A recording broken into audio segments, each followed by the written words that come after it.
अल्लाह रब्बुल इज़्ज़त कलाम मुक़द्दस में इरशाद फरमाता है कि दिलों का चैन अल्लाह के ज़िक्र। जी बेशक। जो शख्स ज़िक्र खुदा करता है उसके दिल को सुकून मिलता है। जी बेशक। माशरा बेचैनी की इंतहा को पहुंचा हुआ है। कोई भी शख्स किसी भी मामले में अपने आप को पुरसुकून नहीं पाता। कारोबारी, बिजनेसमैन, प्रॉपर्टी वाला, माल वाला, इज्जत वाला, शोहरत वाला, जो जिक्र खुदा से दूर है वो हमेशा इस हाल में अपने शब रोज़ गुजारता है कि वो न अपने आप को जिंदों में शुमार करता है न मुर्दों में। वो समझता है कि मेरी जिंदगी एक अजीब कैफियत में है। वो जिक्र खुदा ना करना उसके लिए उसकी जिंदगी का जो सुकून है वो उससे छीन लेता है। जिस तरीके से आप समात करते हुए भी आए हैं, मिंबर नूर पर सादात तशरीफ फरमा है, उलमा तशरीफ फरमा है। मुझसे कबल आपने हमारे अजीज से बड़ा ही प्यारा और खूबसूरत लाजवाब बयान भी समात फरमाया है। मैं सभी का एहतराम करता हूँ, नाम ले लेकर जिक्र नहीं कर पाऊंगा, मुझे आपके चंद लम्हात को बचाना है। याद रखिए, अल्लाह का जो जिक्र है बंदे की जब जुबान पर आ जाता है, जिक्र खुदा जब जुबान पर आता है तो क्या हासिल होता है। फरमाया, जब कोई भी शख्स अपने रब को एक बार पुकारता है, कितनी मर्तबा? एक बार। क्या कहता है? अल्लाह। सभी कहें, क्या कहता है? अल्लाह। कोई शख्स जब एक मर्तबा अपने रब को पुकारता है, अल्लाह कहता है, तो रब की रहमत उसे 70 मर्तबा, एक बार नहीं, 2 बार नहीं, 3 बार नहीं, फरमाया रब की रहमत 70 बार उस पर नजर करती है। सुभान अल्लाह। कितनी मर्तबा? 70 मर्तबा। जब एक मर्तबा बंदा अपने रब को याद करता है तो 70 मर्तबा रब की रहमत का उस पर नुज़ूल होता है। और एक मर्तबा का आलम यह है कि उसके गुनाह जो हम वक्त जो हम कर रहे हैं ना, जो इस माशरे का, जो हमारा आपका रोजमर्रा का जो मामूल है हमारा, वो क्या है कि हम हर लम्हा गुनाह में हैं। जी। कैसे कि आप ना चाहते हुए भी गुनाह करते हो। उठाओ, आपको पता चल जाएगा। आप गली मोहल्ले में निकलो, आपको पता चल जाएगा। ना चाहते हुए भी आप ये भी चाहो ना कि मैं नाते पाक खोल करके सुन लूं, तो फिर भी नाचते वाली आपको पहले ही अपना हुलिया जाहिर कर देगी। ना चाहते हुए। मेरी बात पर तवज्जो करना। एक मर्तबा जब बंदा अपने रब को पुकारता है तो रब की रहमत 70 मर्तबा अपने उस बंदे को लब्बैक कहती है। ऐ मेरे बंदे, मांग, क्या मांगता है? तूने मुझे पुकारा है, तुझे क्या चाहिए? मांग, क्या मांगता है? फरमाया, जब बंदा एक मर्तबा पुकारता है तो रब की रहमत 70 बार बरसती है। और एक बार बरसने का आलम यह है कि 70 गुनाह जलकर राख हो जाता है। और फिर हिसाब लगा ले 70 मर्तबा का आलम क्या होगा। मेरी बात पर तवज्जो कीजिएगा। सुबह की नमाज हमारी छूटती है, ज़ोहर हमारी खेतों में, कारोबार में, बिजनेस में गुजर जाती है, असर हमारी आराम में, मगरिब हमारी खाने पीने में, और इशा हमारी सोने में। उसके बावजूद हमारा ये होता है कि ना जाने हमसे कौन सा गुनाह हो गया जी, क्यों हम परेशान हैं। न जाने हमसे ऐसी कौन सी गलती होगी जिसकी सजा मुझे मिल रही है। तो आप मुझे बताएं कि कौन सी गलती है जो हमसे हुई नहीं है। कौन सा ऐसा काम है जो हमने किया नहीं है? तवज्जो करते हैं कभी आप? हर आदमी कामयाबी की तलब में है। मैं कामयाब हो जाऊं, बेटा कामयाब हो जाए, पड़ोसी, रिश्तेदार, अजीज, हर आदमी यही चाहता है कामयाब कामयाब कामयाब। लेकिन कामयाबी कैसे होगी जी? मुझे एक बात बताएं, मैं आपसे सवाल करता हूं, जवाब दीजिएगा। मैं कहूं कि तुम कामयाब हो जाओ तो कामयाब हो जाओगे? भाई कहे, रिश्तेदार कहे कामयाब हुआ तू कामयाब है तो हो जाओगे? या रब कहे कि बंदे तू कामयाब है, कामयाबी की तरफ आ तो कामयाब हो जाएगा? किसकी बात सच्ची है बताएं, ईमानदारी से बताएं, किसकी बात सच्ची है? थोड़ा सा साथ दीजिए, किसकी बात सच्ची है? रब फरमाता है कि तुम कामयाबी की तरफ आओ, तो हमें कामिल यकीन है कि रब के फरमान के मुताबिक कामयाबी जरूर मिलेगी। जी। आवाज आती है ना हम वक्त हमें रब के घर से, ए बंदे आओ कामयाबी की तरफ, हय्या अल फलाह की सदा आती है? नहीं आती है? आती है। अगर आप ना भी इस बात को बताओ तो मैं फिर भी कामिल यकीन के साथ कहता हूं कि आती है। आवाज आती है रब के घर से कि कामयाबी की तरफ आओ। मतलब कहां बुलाया जाता है कि कामयाबी कहां मिलेगी आपको? मस्जिद में। अब कामयाबी ये नहीं कि मुझे दुनिया की है या आखिरत की, मैं कहता हूं हर जगह कामयाबी मिल जाएगी जब तू इस बात पर अमल कर लेगा कि रब के घर से आवाज आ रही है कि तू मस्जिद में आ, कामयाब हो जाएगा। जब तू रब के घर पहुंचेगा तो कामयाबी तेरे कदमों में होगी। बेशक। अंदाजा करें ना आप, मस्जिदें खाली नहीं हो रही हैं हमारी। जी। मस्जिदें खाली नहीं है हमारी। मुआशरे हमारे किस तरफ बढ़ते चले जा रहे हैं? हमारा मुआशरा किस तरफ जा रहा है? इसी तरफ मैं आपकी तवज्जो मबजूल कराना चाहता हूं कि जिक्र खुदा करोगे जो आप अभी कैफियत में हो वो तब्दील हो जाएगी। यहां पर भी आपको बरकतें हासिल होंगी, यहां पर भी आपको रहमतें मिलेंगी, वक्त विसाल भी आप पर रहमतें होंगी, बाद मरने के कब्र में भी चैन मिलेगा, और जब हशर के मैदान में उठाया जाएगा उस वक्त भी रब की रहमत तुम्हारे साथ होगी। रब की रहमत उस वक्त भी तुम्हारे साथ होगी। अल्लाह रब्बुल इज्जत के जिक्र को समात करने वालों, ये अहद कर लो, ये वादा ले लो अपने आप से कि मैं जब तक रहूंगा अपने रब को कम से कम याद करता रहूंगा। दुनिया की जुबान में जिससे आप प्यार करते हो, मोहब्बत करते हो, माँ है, भाई है, दोस्त है आपका, फ्रेंड है आपका, तो अगर वो आपकी बात को ना माने, इनकार कर दे, तो आप उसे गद्दार कहोगे, वफादार कहोगे? गद्दार। ये क्या कहोगे उसे? गद्दारी तो कहोगे जी। जिसने आपकी बात को नहीं माना, वादा खिलाफी की, आपकी बातों को नहीं सुना, तो आप कहोगे नहीं ये मेरा सच्चा और पक्का वफादार नहीं है, ये मेरा जो वफादारी का मामला था उसे खत्म कर चुका है, मेरी बात को मानता नहीं है। इस बात को याद रखें कि दुनिया वाले कितनी भी गद्दारी कर लें फिर भी तुम्हारा नुकसान नहीं होगा, लेकिन हम जब अपने रब से वफादारी नहीं करेंगे तो भला नहीं होगा। भला जब ही होगा जब हम अपने रब से वफादारी करेंगे।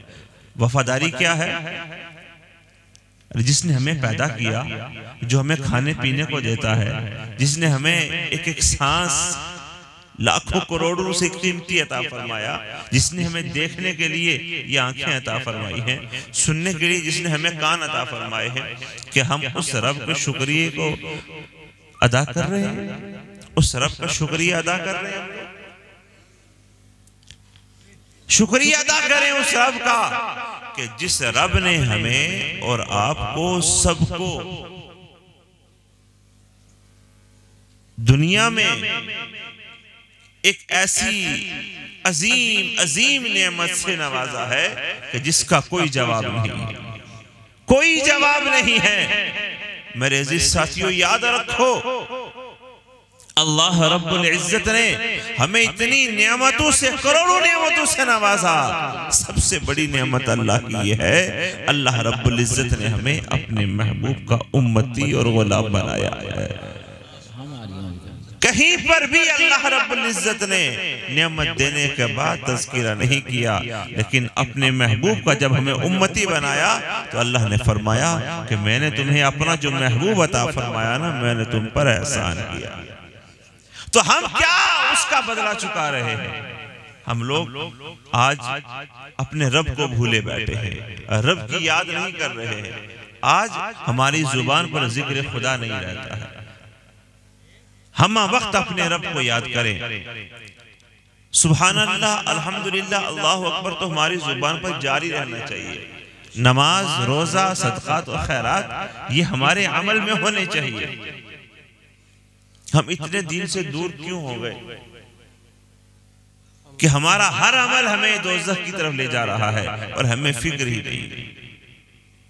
उस तारीकी को क्यों याद नहीं करते हो? बिल्कुल छोटा सा टुकड़ा होगा और नीचे रखकर लोग बंद कर देंगे उसमें। हमें याद रखना, अगर आपने ऐसी तरबियत हासिल आज नहीं की, आपके पास कोई ऐसा मामला नहीं था सीखने का, हालांकि सिखाने वाले हर दौर में मौजूद रहे, कमी हमारी रही, कम से कम अपनी इस औलाद को बता करके जाओ कि बेटे कामयाबी माल में नहीं है, कामयाबी दौलत में नहीं है, कामयाबी प्रॉपर्टी में नहीं है, कामयाबी उसी को मिलेगी जो रब को याद करने वाला है, रब की मानने वाला है, रब के हबीब की मानने वाला है, जो रसूल अकरम सल्लल्लाहु अलैहि वसल्लम की बातों पर अमल करने वाला है, वही कामयाब है। जैसा कि बताया भी गया कि बेटे की विलादत हुई, अपने उस बेटे को हम लोग ये बताएं, सिखाएं कि बेटे कामयाबी अगर तुम चाहते हो, कामयाबी इसी में है कि तुम हम वक्त हमेशा हमेशा अव्वल व आखिर अपने रब को याद रखना। तेरी सुबह शाम इसी में होनी चाहिए कि तू अपने रब को पुकारता हो। तेरी सुबह शाम इसी में होनी चाहिए, क्योंकि हमारे यहाँ कमी इस बात की भी है कि हम लोग कुरान पढ़ते ही नहीं ना। हमें पता कैसे चलेगा? हम ये समझते हम तो बहुत कुछ हैं। याद रखना, तालीम कुरान ऐसी तालीम है, फरमाया अगर कोई मुअज़्ज़ज़ भी इल्म हासिल करेगा तो इल्म ऐसी शय है कि उस मुअज़्ज़ज़ की इज्जत को और बढ़ा देगा। और अगर कोई गुलाम है और वो इल्म हासिल करता है, फरमाया उस गुलाम का वो इल्म हासिल करना उसको बादशाहों का मर्तबा अता कर देगा। बादशाहों का मर्तबा उसे मिल जाएगा जब वो शख्स इल्म हासिल करेगा। हमारा जो मामला है ना, वो आज उल्टा हो चुका है। उस वक्त क्या था? वो मुअज़्ज़ज़ थे जमाने में मुसलमान होकर, और हम आज खार हुए हैं तारीख़ कुरान। हमारा मामला कुछ और हो चुका है। तालीम दो अपनी औलाद को, सबसे पहले अच्छा नाम रखो। ये भी जिक्र है, जब तुम अच्छा नाम अब्दुल्लाह, अब्दुर्रहमान नाम रखोगे तो ये भी रब का जिक्र ही होता है। रब का बंदा, रब का बंदा, रब का बंदा, रहमान का बंदा, रहमान का बंदा, अल्लाह का बंदा, ये बार बार तुम्हारी जुबान पर आएगा, ये विर्द जुबान हो जाएगा। उसके बाद कोई ऐसा अमल उसके सामने ना करो कि उस पर गलत असर करे। बिलखुसूस मैं गुजारिश करूंगा कि इससे बचाओ। इशारा आप समझ रहे हैं? ये नहीं कि मैं काम से लग रहा हूं, बेटे खामोश हो जा, चुप जा।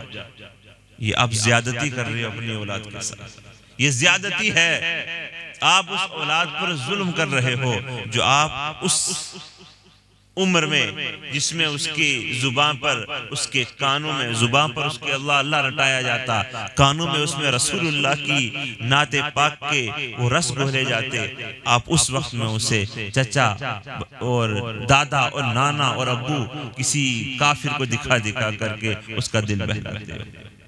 जब उसे अल्लाह अल्लाह की सदा सुनाई देनी चाहिए थी, उस वक्त में उसे गाने सुनाई देते हैं। जब उसके सामने कुरान पाक के वर्क होते, उस वक्त में उसके सामने तुमने फिल्में रख दी है, ड्रामे रख दिए हैं, कार्टून रख दिए, उस वक्त में तुम्हारे सामने कार्टून है। ये नहीं होना चाहिए, ये ज्यादती है। याद रखो, वो तो नहीं जानता कि इसके अंदर क्या बुराई है, तुम गुनाहगार हो, तुम जानते हो कि इसके अंदर क्या बुराई है जो हम अपनी औलाद को दिखा रहे हैं। आपकी तवज्जो है इस तरफ?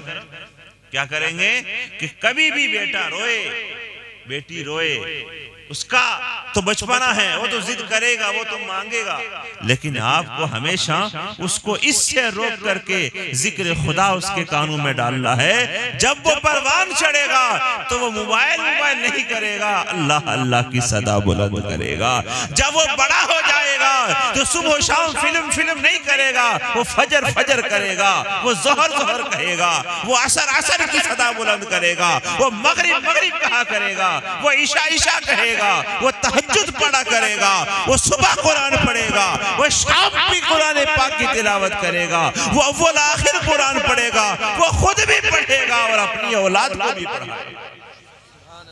लेकिन जब हम ये रखेंगे तो फिर क्या होगा? वो यही कहेगा, आज ये रिलीज हो गई है, कल वो रिलीज हुई थी, आज वो हिट हो गई है, कल वो सुपर हिट हुई थी। वो बस यही कहता रहेगा, वो कुछ और नहीं कह सकता, वो कुछ और नहीं कह सकता है, वो सिर्फ यही सदा बुलंद करेगा। क्यों?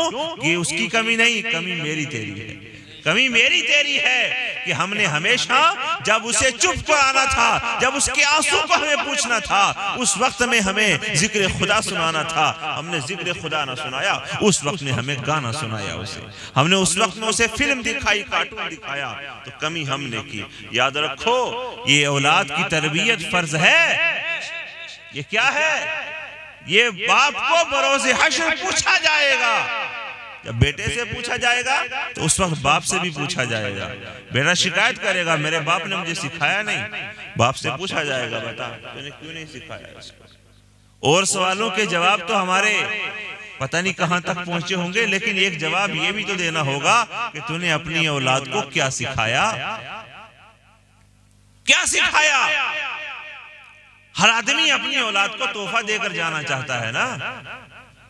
मुझे इस लाइन में ऐसा लगता है कि 90% लोग जो हैं उम्र दराज हैं, काफी उम्र वाले हैं, जिनकी शादियां करीब करीब हो चुकी होंगी, औलाद वाले होंगे। इस महफिल में मुझे ऐसा लगता है आपके चेहरों को देखकर।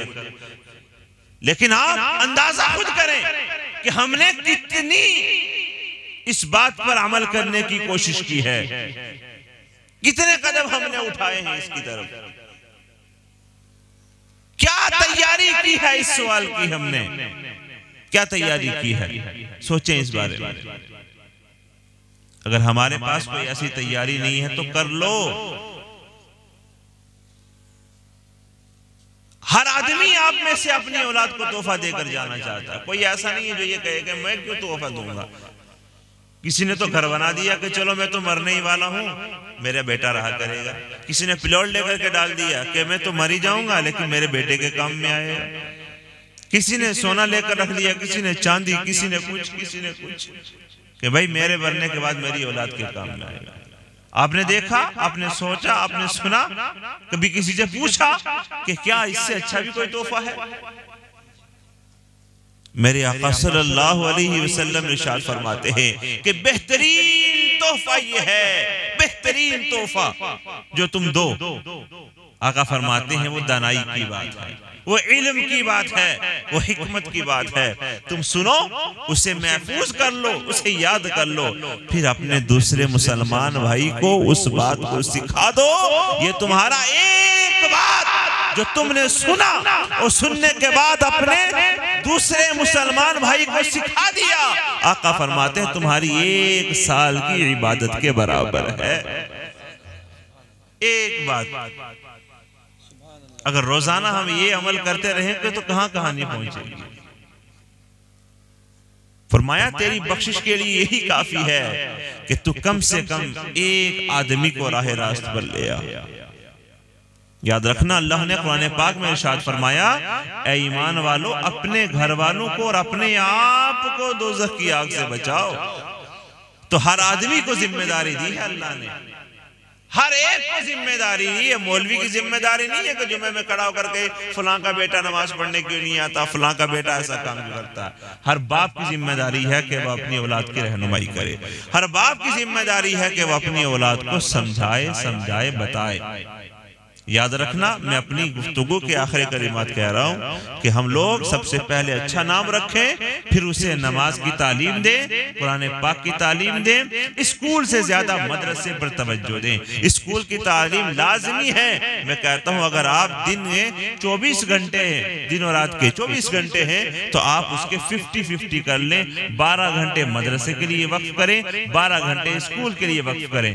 12 घंटों में मदरसे के 6 घंटे आराम के निकाल दें और कामकाज के, और स्कूल के 12 घंटों में भी 6 घंटे सोने के कामकाज के निकाल दें। आधा आधा वक्त कर लें, इतनी ज्यादती ना करें, इतनी ज्यादती ना करें कि 23 घंटे तुम्हारे खाने पीने में और स्कूल के और दुनियादारी के कामों में है और 1 घंटा हमारा मदरसे के लिए है। तो ये ज्यादती है, ये ज्यादती कुरान के साथ है, ये ज्यादती हमारी मदरसे के साथ है, ये ज्यादती हमारी औलाद के साथ है, उलमा के साथ ज्यादती है कि हम लोग 23 घंटे और मामलात में हैं। और जो सबसे अच्छी किताब है, जो सबसे आला फरमान है, जिसे अल्लाह भी पसंद करता है, जिसे रसूल अकरम भी पसंद करते हैं, अव्वलीन आखिरीन जिस फरमान को पसंद करते हैं, जो रब का फरमान है, हम उसके लिए 1 घंटा देते हैं। और जिसे कोई पसंद नहीं करता है दुनियादारी को, उससे हम लोग 23 घंटे दे देते हैं। तो इतना कर लें, कम से कम 50-50। कितना करेंगे? आधा आधा कर लें। कम से कम अगर आपको 6 घंटे स्कूल पढ़ाना है तो आप 6 घंटे मदरसे को भी दो। 3 घंटे बच्चा ट्यूशन जाता है तो 3 घंटा मदरसे की भी फिर ट्यूशन होनी चाहिए ना। अब बताओ ना, स्कूल अच्छा या मदरसा अच्छा? फैसला आप करो ना। बताओ जरा बताओ, स्कूल अच्छा या मदरसा अच्छा? जोर से बोलो ना, थोड़ा सा हाथ मत उठाना ठंडा का मौसम में, जुबान तो बोले, इसमें तो ठंड नहीं लग रही होगी ना। जोर से बोलो। मदरसा अच्छा है ना, फिर मदरसे के साथ ज्यादती नहीं है कि सुबह भेज दिया 1 घंटे के लिए। मेरी माएँ बहनें यहाँ बैठी हैं, उनसे भी सवाल है मेरा। स्कूल जब बच्चा सुबह जाता है तैयार होकर तो 12-1 बजे आता है, 6-7 घंटे रुकता है। और मदरसा स्कूल जाने से पहले जल्दी जल्दी क्या समझना के भागे, ये जाना है। और वापस आए तो इमाम साहब मेरे बेटे को सबसे पहले सबक बता दिया, ट्यूशन जाना है। अब आप बताओ, हिंदी इंग्लिश अच्छी या कुरान अच्छा? तकाबुल नहीं है इस चीज के अंदर। कुरान कहां और ये दुनिया के इल्म कहां। लेकिन फिर भी ये ज्यादती हमारे अंदर जो आज है ना, इसे दूर करें। आधा वक्त कम से कम मदरसे को जरूर दें। 12 घंटे दिन के हैं तो 6 घंटे स्कूल के लिए वक्त कर दें, 6 घंटे आप मदरसे के लिए वक्त करें। ये अपनी औलाद को तोहफा देकर, ये सबसे बेहतर तोहफा है। ये ऐसा तोहफा है कि तुम मर भी जाओगे, तुम्हारी कब्र पर ये तोहफा काम आएगा। ये जो कुरान पढ़ा हुआ है ना, जब तुम्हारी रूह निकल रही होगी उस वक्त भी बेटा खड़े होकर के तुम्हारे पास सूरह यासीन पढ़ेगा। और जब तुम्हारी नमाज जनाजा का वक्त आएगा तो यही बेटा आगे खड़ा होगा सारे नमाजियों से और तुम्हारी नमाज जनाजा पढ़ा रहा होगा। उस वक्त भी ये कुरान पढ़ेगा। जब तुम्हारे मामलात बिल्कुल एंडिंग पॉइंट पर होंगे ना, कि लोग जमीन के नीचे रखकर ऊपर मिट्टी डालकर आ जाएंगे, तो उस वक्त में भी ये तुम्हारी कब्र पर खड़े होकर अल्लाहु अकबर की सदा देगा। और जब सब वापस आ जाएंगे तो वो वापस नहीं आएगा, वो सिहाने बैठकर कम से कम 40 दिन तक तो मुसलसल 1 सिपारा जरूर पढ़ के आएगा। इंग्लिश पढ़ता हुआ देखा सिरहाने कभी? कब्र पर कभी हिंदी पढ़ते हुए देखा है या किसी और? नहीं ना। यही काम आने वाला। आप भी समझते हो ना इस बात को? नहीं समझते हो, फिर ज्यादती क्यों करते हो? अल्लाह की बारगाह में दुआ है कि मौला हमें अक्ल सलीम अता फरमाए, अल्लाह हमें इल्म नाफी अता फरमाए, अल्लाह हमारी औलादों को कुरान पाक की तालीम के जेवर से आरास्ता फरमा दे, अल्लाह हमारे कुलूब को कुरान पाक से मुनव्वर फरमा दे, अल्लाह हमारे अखलाक को कुरान पाक से मुनव्वर फरमा दे, अल्लाह हमें कुरान पाक के सदके जन्नत अता फरमा दे, अल्लाह हमें कुरान पाक के सदके दोज़ख से छुटकारा अता फरमा दे।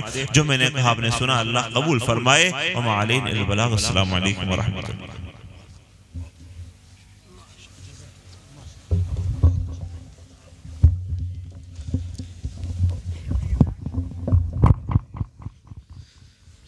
मुस्तफा जाने रहमत पे लाखों सलाम, मुस्तफा जाने रहमत पे लाखों सलाम, शम्अ बज़ में